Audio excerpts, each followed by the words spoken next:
Joe is a licensed clinical professional counselor in Illinois and is a nonprofit administrator with more than 4 decades of experience. Joe is the founder of Time to Meet, an organization designed to provide specialized workplace support with things like team cohesion, conflict resolution, and relationship building.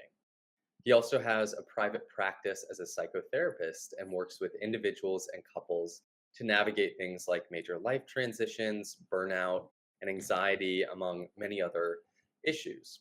And ultimately, Joe's work is grounded in the philosophy that insight, connection, and courage are the foundations of healing. And Joe, we are so excited to welcome you on the show today. Yeah, Thank you. thanks for Delighted joining to be us. here. Delighted to be here. And Joe, we'd love it if you could start by sharing what led you into the world of therapy and eventually founding your own practice here in Evanston. Absolutely happy to share with you. So I started off in my career in communications and development work and have continued that with nonprofit organizations throughout the Chicagoland area and actually nationally and internationally as well. Some of the organizations had a broader reach. Um, After being in the field for about 13 years, I decided that I wanted, through my own individual work, to explore the idea of doing psychotherapy.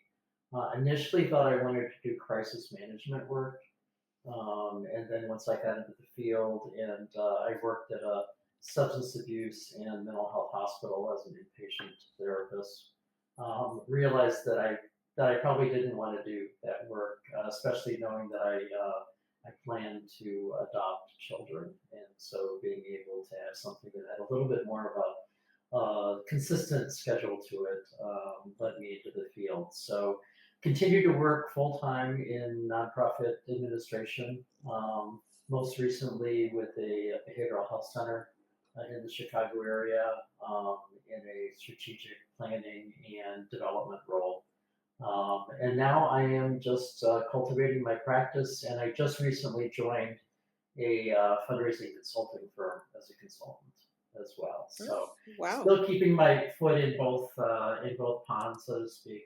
But I love the psychotherapy work that I do, and when I this spring really decided to jump into something new, and that was to be able to carry my psychotherapy background into working with teams in the nonprofit arena so that when they were facing struggles around productivity, morale, and retention problems, that organizations could bring me in as an outside voice to be able to work with the teams, to be able to develop skills at looking at what was getting in the way. Yeah, I've been very fortunate, Carla, to work with really wonderful organizations throughout the country, throughout the world, and so I feel very grateful for my path. I never thought it would be 41 years later, and I'd still be talking about my excitement of helping nonprofits. But I do find that still. I do find that I really love what I do, and yeah, you go through the roller coaster of life, right?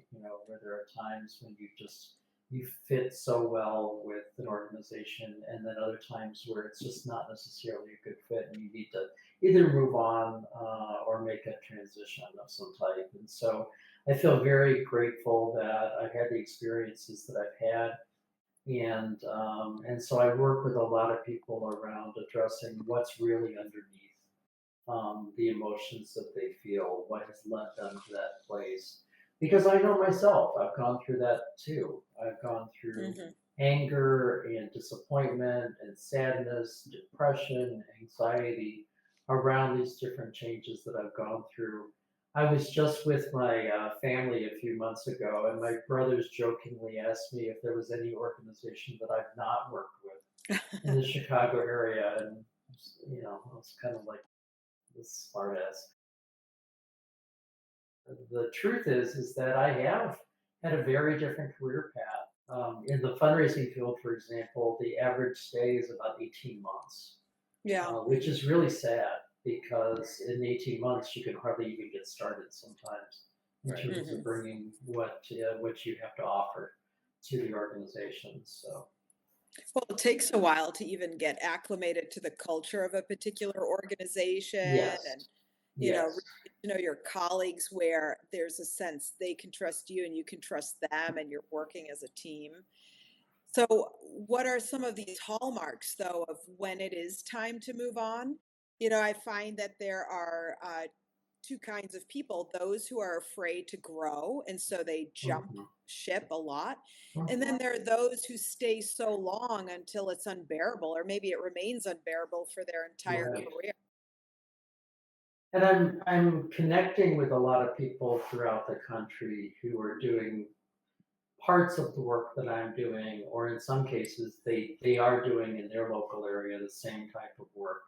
And what I find is that they help a lot of people who are kind of coming out of toxic environments in which they don't feel supported by the leadership, they don't feel supported by their supervisor, maybe a little bit of regret and hindsight for moving into the organization. And what I always say is you can't change other people, and so there comes a point sometimes when it's not healthy for you to stay in employment situations. And I've had those myself. I have walked away from jobs without having another job because it wasn't healthy for me to be there any longer. Certainly not the ideal, and especially not the ideal if you have a family to support. Right. But I also wanted to model for my daughters the fact that I wanted to show them that I was taking care of me in the process. And so I'm very fortunate that my family has always backed me. Yeah, thank you for sharing that. That makes a lot of sense. And I'm curious, what is one misconception that you think people might have about making a major change in life or work? I think that I think to Carla's point about sometimes people staying too long is that you anticipate that the business is going to fall apart if you walk away. That you're like that you're indispensable. Yeah. That people put up with and they tolerate a lot because they place their own identity in the value that they think they offer to the organization. And the reality is that they're kind of just burning themselves out, Mm. and not realizing that they're not doing as good a work as they used to do. They think they have a trusting relationship with the people that they work with, and sometimes you do. I honestly, some of the organizations that I've chosen to leave, I've had a really good relationship with my team, but my team was at a place where I couldn't help to support them any longer as I wanted to because of other things that were happening at the organization. And so it was time to move on. And I think that it's important to know that for yourself and to support. I was just reading something this morning on LinkedIn, and the person was talking about transitions, and they were probably talking about like transitions of executive directors or a CEO, knowing when it's time for them to move on from the organization, or for the organization to know that they're going to be retiring, for example, coming up. And that those kind of transitions can mean that other people in the organization are going to make different choices as well. And Right. actually, that's a good thing for the organization to go through that because it can be really hard, sort of seeing whether or not you're going to be a good fit. And it's not just a good fit with the person who's coming in, but it's also a good fit with where the organization is today. And if in fact you are the right person to be in your job. Mhm. Yeah, these are really big inflection points for us. I mean, certainly I've worked with people in situations where they had given several decades to a company, and then someone new comes in and is just phasing them out as though they had barely just contributed.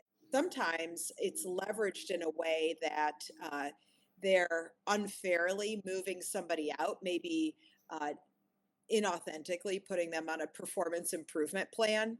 even though they've been a top performer. And this is the way to get Hmm. someone out and avoid paying out retirement benefits and things like that. So it's Yep. tricky, and we tend to put a lot of our identity into our work and vice versa. Our work helps to define us.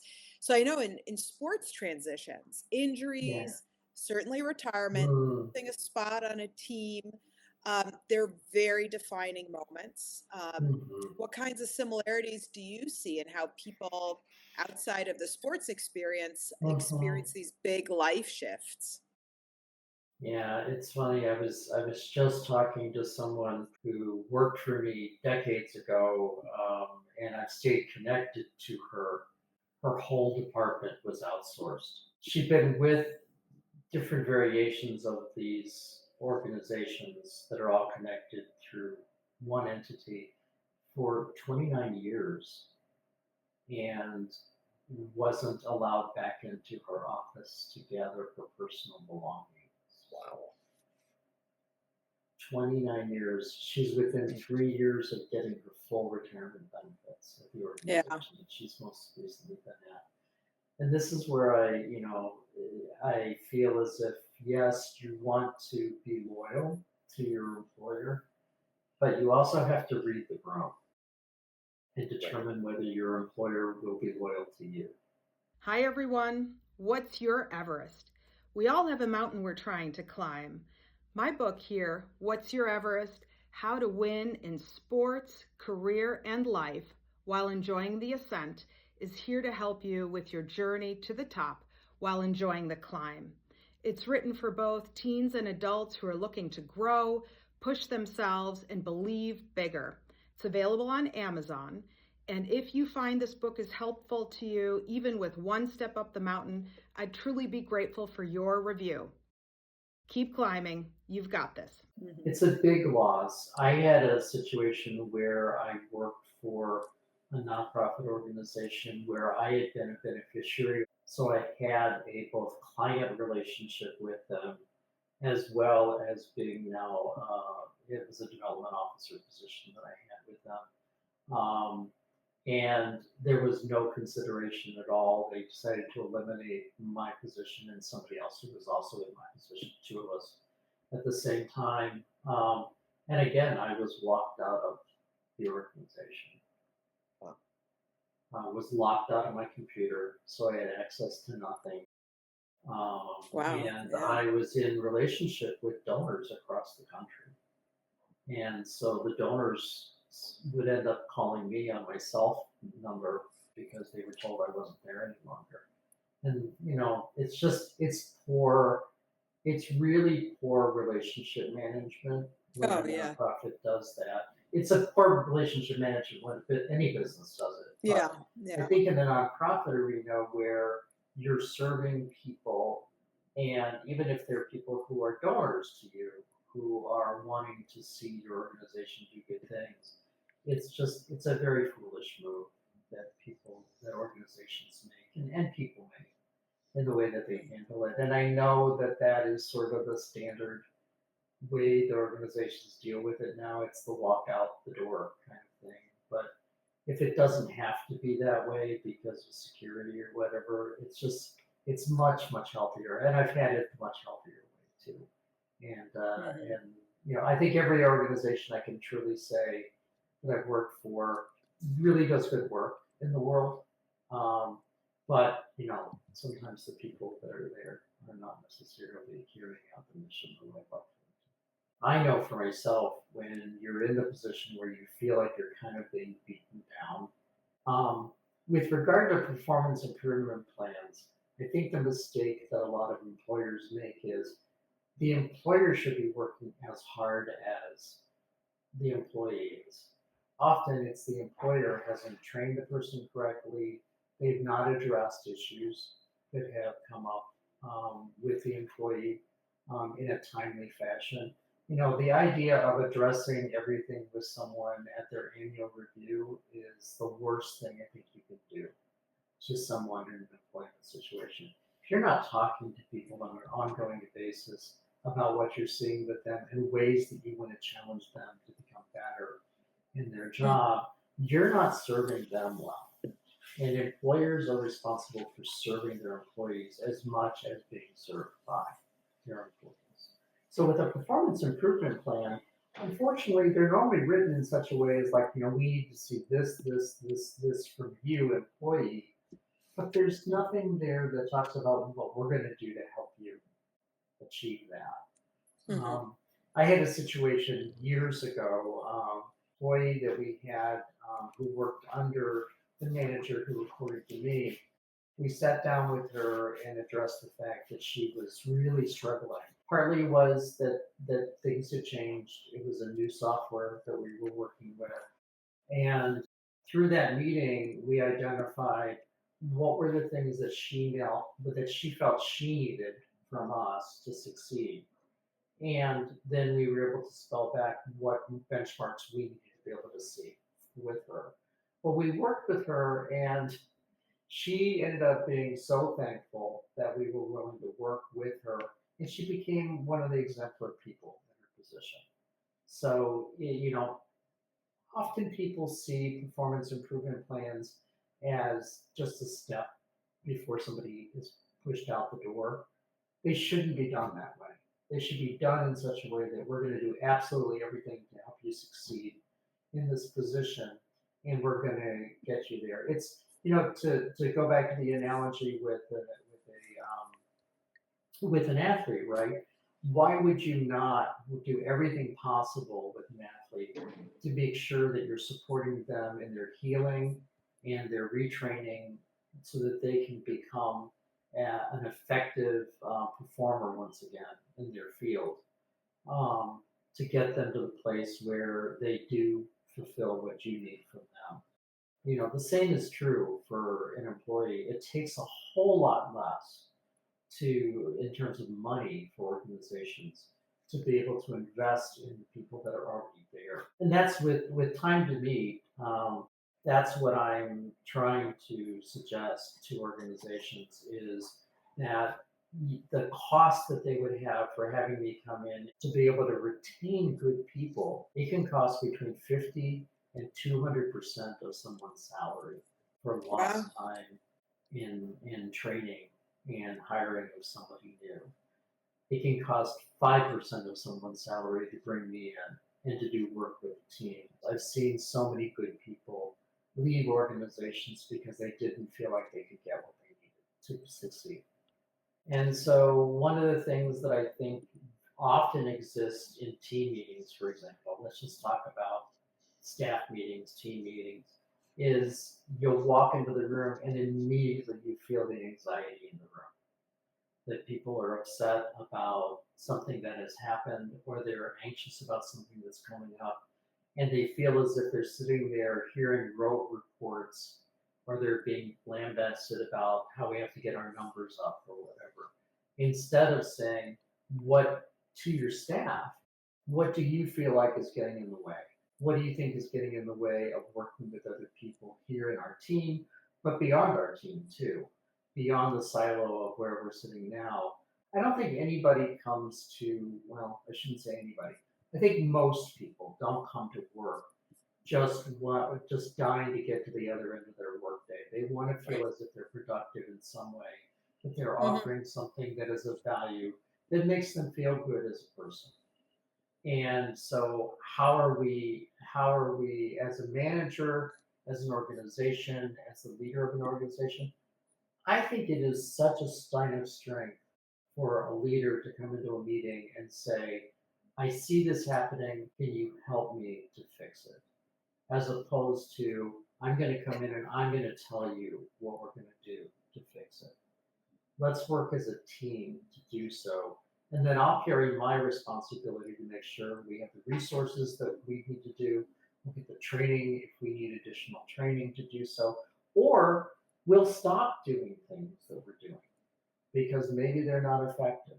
And maybe we've got to recalibrate and figure out a new direction for ourselves.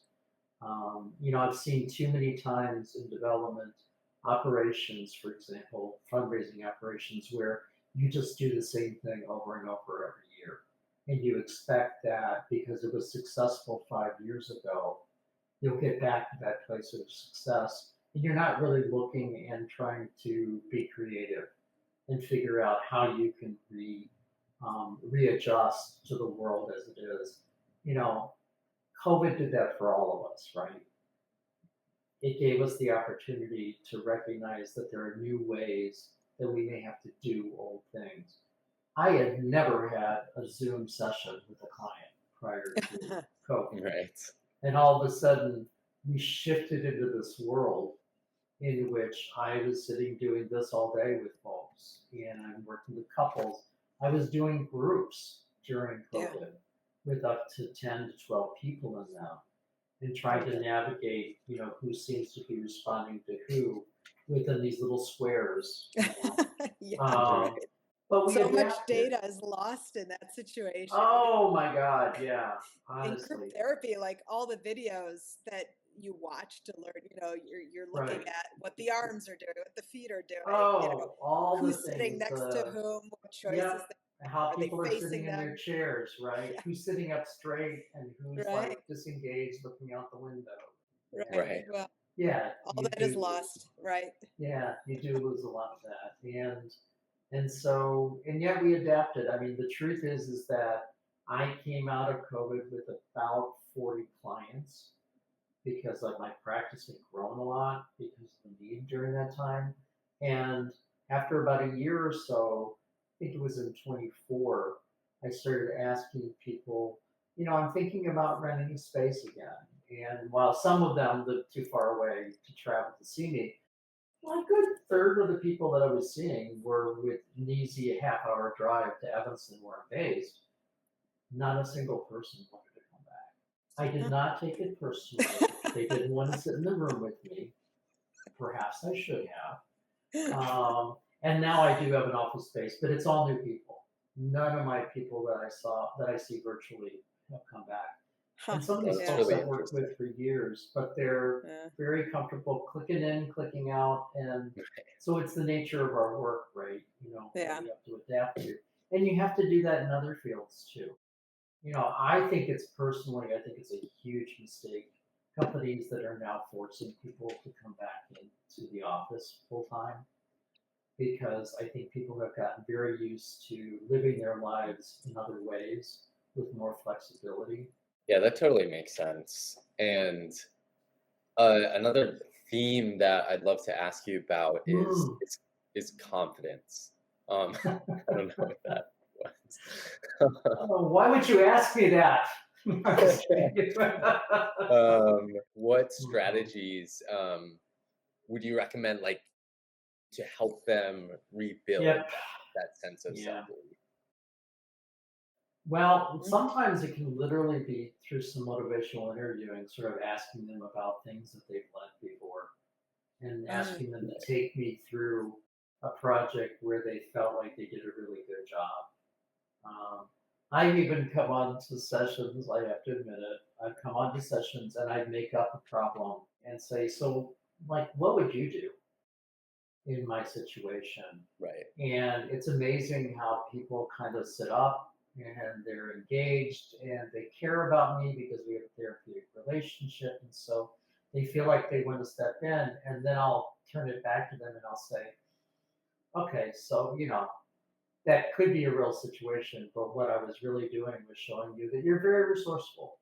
You're a person who has a lot of skills and you can handle problems and you have a good process that you think through. So let's talk about how you can apply that now in your career so that we can get you back on track.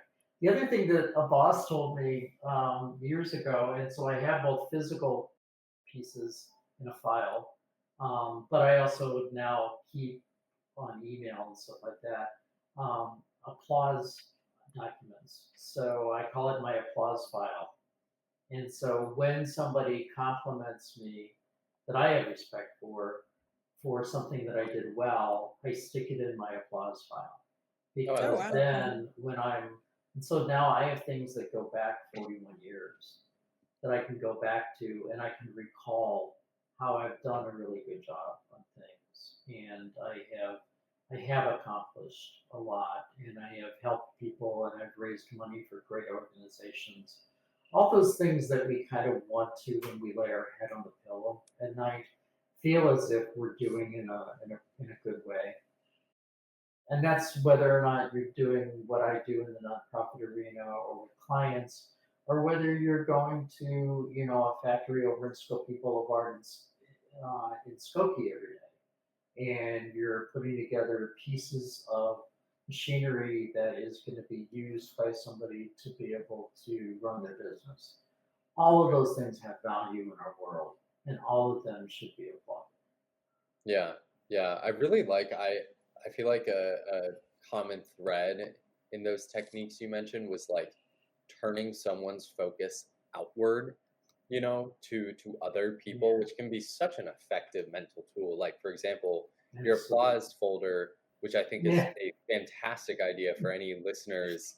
Um, yeah. Mhm. I mean, I think that is such a helpful way to be like, look, this person said Mhm. this about me, and that kind of like it can be so easy to get wrapped up in your own thoughts, and when you have clients Right. help you with this real or imagined problem, Yeah. a common technique in sports is visualization and goal setting, but of course Mm, this isn't just defined to sports. So I'm curious, Joe, mhm, how can tools like visualization or mhm, goal setting mhm. help people navigate uncertainty just in everyday life transitions?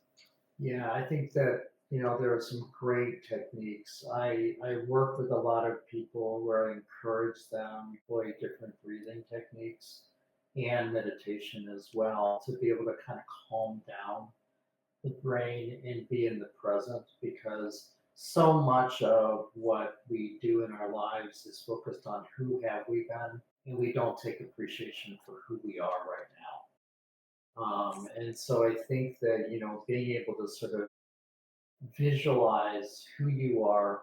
I have become, I don't know about you, Carla, but as I have been in the field for a while, I become more introverted in terms of being able to just enjoy being by myself Mm. and doing my own thing. When I was younger, I thrived off of being with other people. Hmm. And so being out of the house and doing activities and all that kind of stuff, I now really can appreciate and enjoy time alone, to Right. be able to step back and sort of look at what do I feel like is going well for me, what are areas that I can improve in. Um, I think the other piece that can be very helpful, and again, it's the turning outward, is to, you know, uh, a lot of my clients come onto sessions very anxious and upset about what they see happening in our country. And the best thing that I can recommend to them is to step back and understand that, in a 360 view, that this is a point in time and it won't be forever. If they want to do something where they feel like um, they could feel as if they're productive, is to work locally and volunteer locally with people who are struggling. Yeah. So, so many opportunities right now, right, with people not having food security. Housing security continues to be a problem everywhere. But also for concerns for those who are in our society who may not be documented, or who, unfortunately, because of their race, may be deemed to be not worthy of being with us here. Right. I am an old white man, and so I carry a tremendous amount of privilege in our society. Much so, honestly, I recognize for the women in my life, including my two daughters, that I carry privilege as a male in our society. And so, in that, I have a responsibility for them caring for other people who don't have the privilege that I have. Hmm. Mhm. And so a lot of what I try to do with clients in that way is to say, you can't solve the global, more macro problems that are happening, but you can, on a micro level, make a difference to other people in their lives. And I Yeah. think it can help you um, as a way to feel like you're doing something, as opposed to just watching the world go by. I was just gonna say I really loved the tail end of your phrase there. For anyone listening to this, it is a really, really scary time. But I love your point of like, who can I help? Where can I volunteer? And I think that potentially leads into this next question of kind of identity and identity in the Mm, context of work. I'm curious, mhm. how do you help clients explore who they are beyond what they do for work? Yeah, Mm-hmm. yeah. And we are a society in which what you do is what you are often valued for. Right. Um, which again comes back to the idea of mindfulness. So I do think with identity, a lot of times what I work with people around is looking at the values that they hold about the world. So, for example, if they are a person who is physically fit and really enjoys working with other people in terms of team sports, or they really help encouraging and coaching other people, how might they do that with kids or with seniors in their community? How might they get out there and participate in some way to be able to use the skills that they have to help other people, and maybe tie that into the values that they hold, in terms of feeling that physical fitness is something that really helps people psychologically as well. Hmm. And so, even if it's as simple as inviting an elderly person who you see out in front of their home, inviting them to go take a walk with you, around a few blocks, something like that. It just can be really, it's helpful to them, hopefully, but it also helps you to feel as if you're expressing your identity, your values that you carry to the world, in some kind of demonstrative way. Yeah. I think mentorship is fantastic. Hmm. And so I really love it when I work with somebody who's are into they're moving into retirement, to talk about before they retire. What do you anticipate your day looking like? How do Hmm. you want to stay connected with people that you've worked with before? Are there ways that you feel like you can still offer support to other people? Um, my partner, Steve, he laughs because I am connected to people all the way back to the first job that I had. I stayed connected to people, and so I was sharing with you the story before about this female colleague of mine who reached out to me about her employment ending. We go back 30 years with each other. And so I think being able to be available to people who have been important to your life in the past, and to let them know that you're there for them. Um, and that can be as simple as, every month you get together and you have a cup of coffee or you have breakfast or lunch with them and support them. Um, you don't have to be in the work world. And so I think staying involved that way. I also think, figuring out, and I need to do this for myself if I ever retire, figure out, like, are there hobbies that I want to do? Are there things that I want to carry into the world, in terms of some, um, craft, or some type of, maybe it could be tutoring. It could be all kinds of different things to be able to support people. And there's no lack of people that need support in our world. It's just a matter of making ourselves available. Yeah. And I'm wondering in terms of, your personal experiences, like we've been Yeah, talking about yeah, with yeah. transitions and things like that, is Mm-hmm. there maybe a public figure or coach or an Mm. athlete whose mindset around transitions resonates with you in your work? Well, I mean, I personally, love watching what the Obamas are going through right now with opening their center, but also just stepping in and helping where they feel like they can in the world. I think they're a great example of how you sort of move out of one phase of your life for public service in terms of being elected officials to then transition into helping people in other ways. Mm. throughout the world. And so I would cite them as a great example. I think that there have been mentors for me in my life where I love the fact that that these individuals stay active still. They Mm. don't move into retirement in the sense of, holding themselves up. They're still out in the community. They get involved in other ways. I've seen several people in my life who are in the education field where they kind of finish up their careers in terms of teaching in their early 50s because they started back in their 20s, and that's sort of the Yeah. term Right. for them. And then they move into fantastic volunteer roles out there in our community. I live and I work in Evanston, and a lot of them are very active in our community. And I think it keeps them young Mm. and vibrant, and they want to really be able to support uh, others in the community. And I know going back to the sports, I know there are folks that are not at the same competitive level that they were in the past, but still staying active and remembering, right, what made you love the sport that you were involved Mhm. in, and being able to coach people, being able to stay up on what are the policies and how are things evolving. Hmm. Um, I think it's a way to stay connected to other people. Connection is, I've had clients over the years that are very isolated because they fear the world.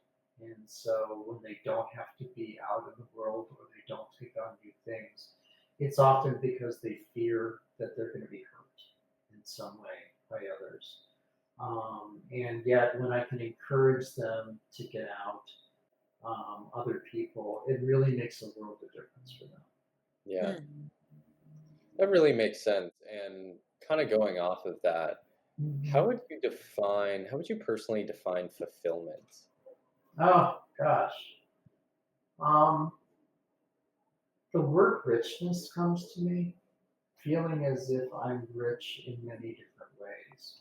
I went to a workshop and came away with it with um, three mantras for myself.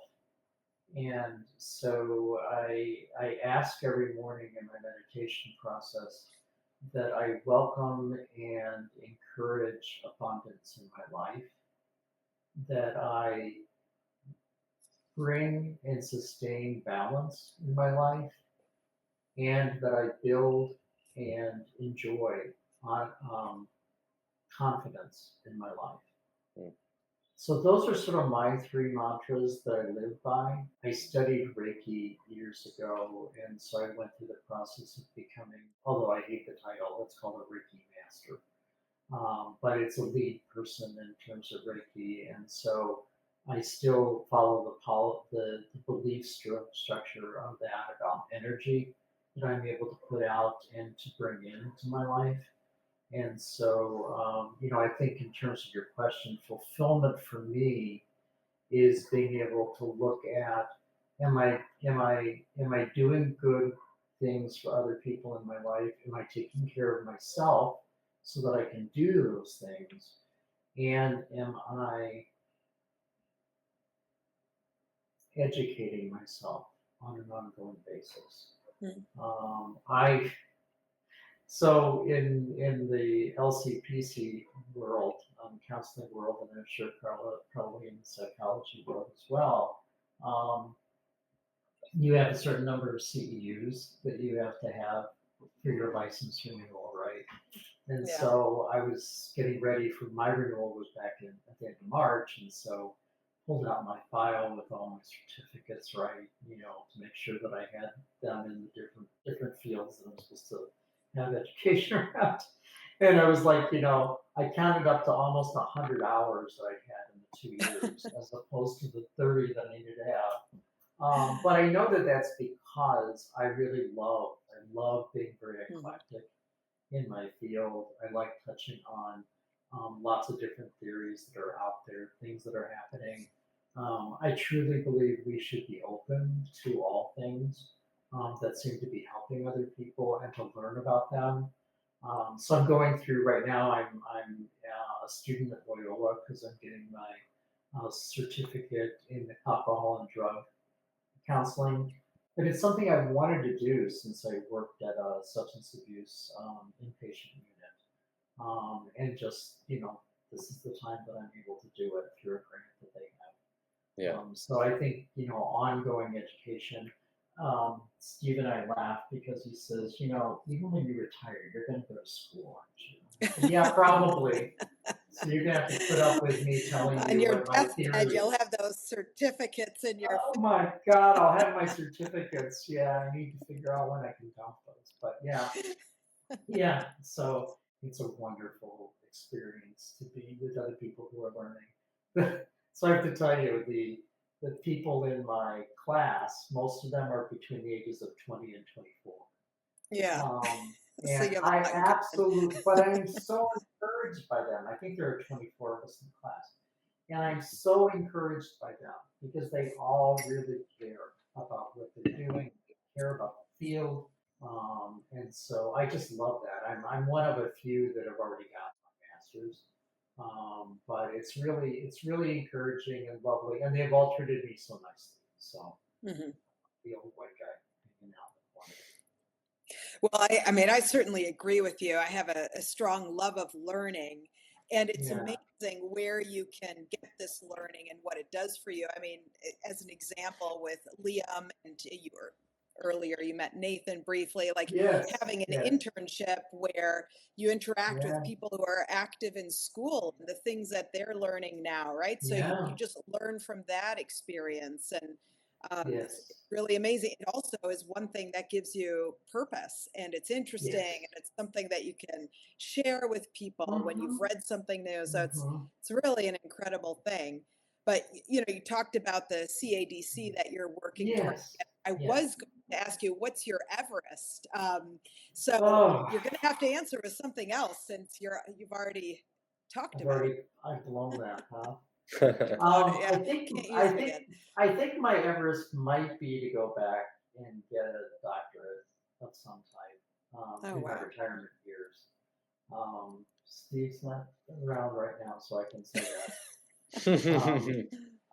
But because I do love learning and I just want to get better at being able to help people, and this is a way that I can do that, is to be able to, and to maybe do some research and have that flexibility in my life to be able to focus more on school, as opposed to needing to work to sustain a family. So as my youngest is still in college, and so I need to support her and hopefully get her out of college without a bunch of debt, Yeah. because I think that is such a hard thing for the young graduates who are coming out now with so much debt, and seeing that sort of hanging around their neck for the years to come. I'd like for her to not have that if I can. Yeah. So I think the other thing that I will say too is that one of the things I've learned as a parent, that ties in with what we're talking about today is to get out of the way of your kids and let them make mistakes and grow and be there for them, but not hang over them. I think that that's such an important thing, and I work with a lot of clients, even with their younger children, to let the kids learn how to grow up. Let them try things, let them fail, let them make mistakes, and be there for them to help them figure out what they need to do. But I think we do a tremendous disservice to be able to do for themselves as opposed to stepping in and trying to take over.